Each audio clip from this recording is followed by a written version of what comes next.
Welcome back to Rupalakshmi. Kashmir లోయలో కన్యాకుమారిలో ఓ సందమావ, కన్నయ్యేడు మంచులో కరిగే సూర్యుడులో ఓ సందమామ,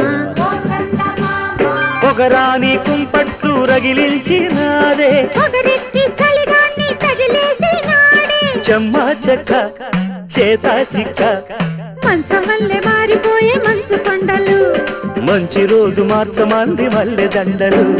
కాశ్మీరు లోయలో కన్యాకుమారిలో ఓ సందమావ.